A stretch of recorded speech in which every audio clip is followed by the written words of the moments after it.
Hukum lingkungan internasional. Hukum lingkungan internasional adalah cabang hukum yang mengatur cara negara-negara bekerjasama untuk mencegah pencemaran, mengatasi kerusakan alam, dan mengelola sumber daya alam secara berkelanjutan. Aturan ini mencakup berbagai perjanjian dan konvensi yang mengikat negara agar tidak melakukan aktivitas yang dapat merugikan lingkungan negara lain atau lingkungan global secara keseluruhan. Aturan ini menjadi sangat penting karena banyak masalah lingkungan bersifat lintas batas, seperti polusi udara yang bergerak melintas negara, sampah laut yang terbawa arus hingga ke perairan lain, serta perubahan iklim yang berdampak pada seluruh dunia. Tanpa hukum yang mengatur, negara bisa saling merugikan, hingga dibutuhkan kerjasama dan komitmen internasional untuk menjaga bumi. Memahami dasar hukum lingkungan internasional penting untuk melindungi bumi kita. Mari pelajari dokumen penting yang menjadi pijakan perlindungan lingkungan global. Deklarasi Stockholm pada tahun 1972, hasil konferensi PBB di Stockholm menetapkan prinsip pencemaran membayar dan kehati-hatian dalam perlindungan lingkungan. Konvensi Perubahan Iklim di tahun 1992 di Rio de Janeiro, Brazil, menargetkan pengurangan emisi gas rumah kaca untuk membatasi perubahan iklim global.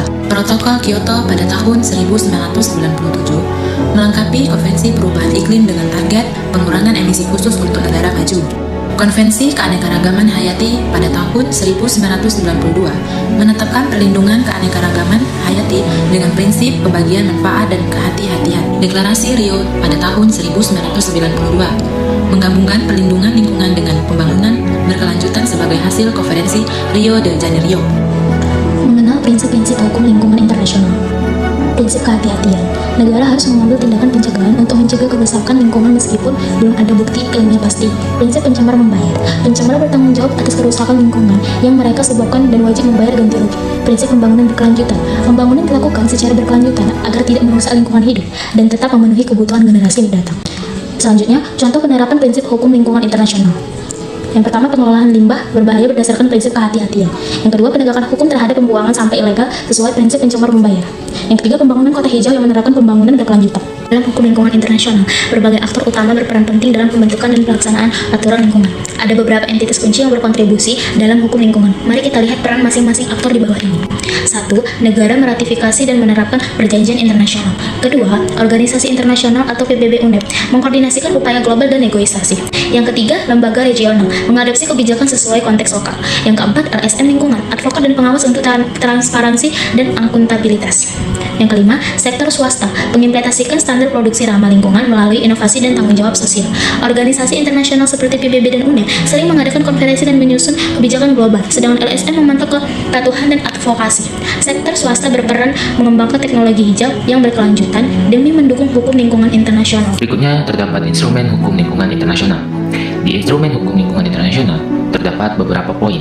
Yang pertama, perjanjian internasional. Perjanjian internasional merupakan dokumen yang mengikat negara untuk kewajiban terhadap isu lingkungan. Kedua, yaitu protokol.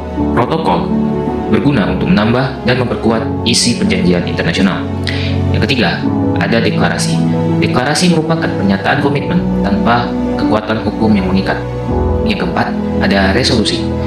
Resolusi merupakan keputusan organisasi internasional untuk mengerahkan aksi di bidang lingkungan. Yang kelima, ada mekanisme penegakan. Mekanisme penegakan merupakan laporan periodik dan komitmen pengurangan emisi. Dan yang terakhir itu ada mekanisme pendanaan. Mekanisme pendanaan merupakan Green Climate Fund yang mendukung bantuan finansial untuk lingkungan. Isu utama hukum lingkungan. Isu utama hukum lingkungan itu berfokus pada perubahan iklim, keanekaragaman hayati, polusi laut, deforestasi, sampah plastik, dan degradasi tanah di seluruh dunia. Isu ini dipantau melalui konvensi dan kerangka kerja internasional demi menjaga keseimbangan ekosistem dunia. Nah, contohnya itu di Konvensi Internasional UNFCCC dan Konvensi Keanekaragaman Hayati mengatur perlindungan lingkungan secara global melalui kesepakatan dan pemantauan bersama. Nah, yang berikut itu terdapat pelanggaran hukum lingkungan internasional. Berikut merupakan gambaran umum mengenai berbagai pelanggaran yang merugikan banyak negara. Pelayanan hukum lingkungan internasional mengatur pencegahan kerusakan lintas batas akibat aktivitas satu negara yang berdampak ke negara lain. Contoh-contoh pelanggaran hukum lingkungan internasional seperti pertama, polusi asap lintas batas. Pembakaran hutan dan lahan menyebabkan kabut asap menutupi negara tetangga. Hal ini melanggar perjanjian seperti ASEAN Agreement on Transboundary Air Pollution. Yang kedua, ada tumpahan minyak di laut. Nah, insiden tumpahan minyak besar pernah terjadi dari kapal tanker atau anjungan lepas pantai mencemari perairan internasional dan pesisir negara lain. Hal ini melanggar konvensi maritim internasional. Yang ketiga, yaitu perdagangan ilegal satwa liar. Pemburuan dan perdagangan ilegal spesies terancam punah melanggar Convention on International Trade in Endangered Species of Wild Fauna and Flora, singkatnya CITES. Pembuangan limbah berbahaya. Pembuangan limbah beracun ke perairan internasional tanpa izin melanggar Konvensi Basel tentang pengendalian pergerakan lintas batas limbah berbahaya dan pembuangannya. Adapun sanksi-sanksi yang biasanya diterima pelanggar kewajiban internasional. Yang pertama, yaitu tanggung jawab negara. Negara yang melanggar harus menghentikan tindakan ilegal tersebut dan memberikan jaminan agar mereka tidak mengulanginya. Yang kedua, kompensasi dan ganti rugi. Pihak dirugikan dapat menuntut kompensasi finansial untuk kerusakan dan biaya pemulihan. Yang ketiga, sanksi administratif. Terdapat penangguhan hak suara atau manfaat lain dalam organisasi internasional yang relevan. Sanksi administratif termasuk penangguhan hak suara dalam protokol Montreal tentang lapisan ozon. Yang keempat, tekanan diplomatik dan politik berupa kecaman internasional dan negosiasi ulang soal perjanjian. Negara pelaku dapat menghadapi kecaman dan tekanan diplomatik dari negara lain. Yang kelima, yaitu yurisdiksi universal. Hal ini berupa upaya menuntut individu terkait kejahatan serius seperti ekosida melalui pengadilan kriminal internasional. Yurisdiksi universal memungkinkan penuntutan individu atas kejahatan lingkungan serius tanpa batas lokasi kejadian. Sanksi-sanksi ini memastikan negara dan individu bertanggung jawab atas pelanggaran kewajiban internasional untuk melindungi lingkungan. Tantangan pelaksanaan hukum lingkungan internasional. Kendala utama pelaksanaan hukum lingkungan internasional: perbedaan kepentingan negara, lemahnya penegakan hukum, keterbatasan pendanaan. Perbedaan kepentingan antar negara sering menghambat kesepakatan kebijakan lingkungan yang efektif. Lemahnya penegakan hukum membuat aturan lingkungan sulit terlaksana konsisten di banyak wilayah. Keterbatasan dana dan kurangnya akses teknologi ramah lingkungan di negara berkembang menjadi tantangan besar. Koordinasi global dan kerjasama antar negara menjadi kunci utama untuk mengurangi hambatan. Pendekatan inklusif dan berkelanjutan mendukung pelaksanaan hukum lingkungan yang efektif. Pentingnya kerjasama dan inovasi teknologi. Kolaborasi internasional dan inovasi teknologi krusial untuk meningkatkan pelaksanaan hukum lingkungan global.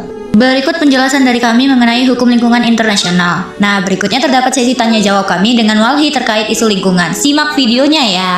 Halo, assalamualaikum guys. Hari ini kita ditemani oleh kakak dari Walhi. Perkenalkan.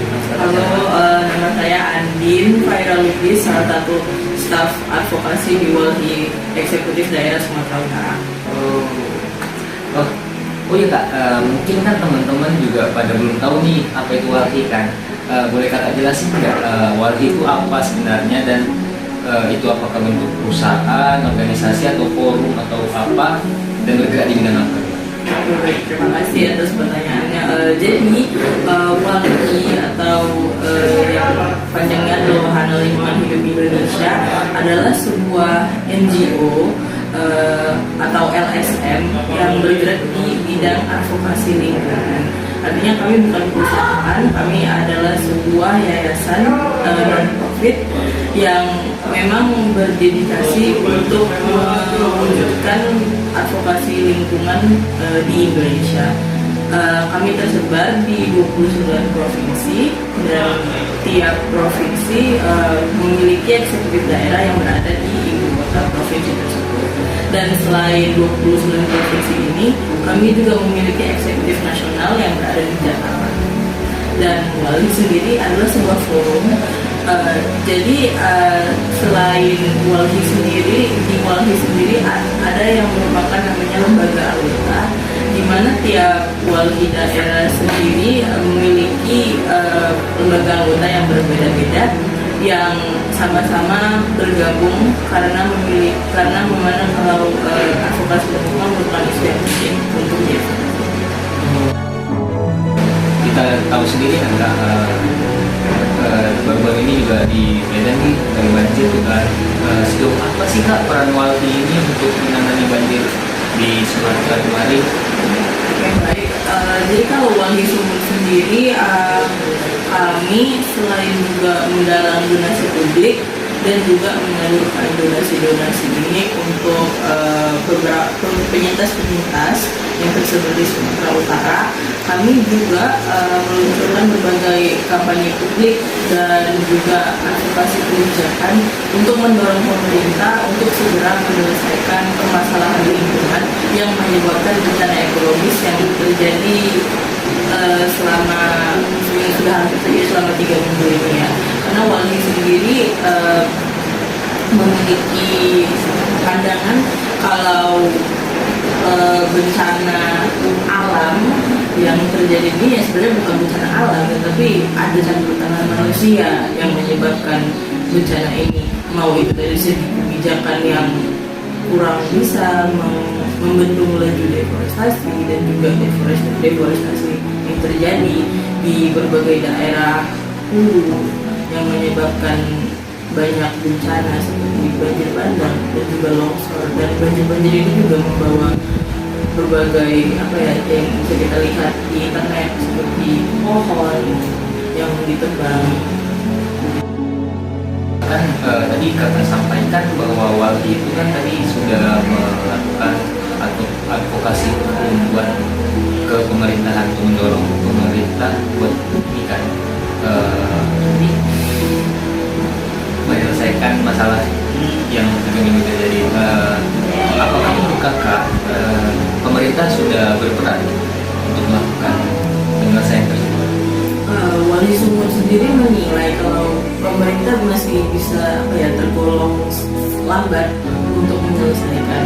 Juga dibuktikan sampai sekarang pemerintah pusat sendiri belum memiliki political will untuk meningkatkan status bencana di 3 provinsi yang terjadi di Sumatera sendiri menjadi bencana dengan status bencana nasional.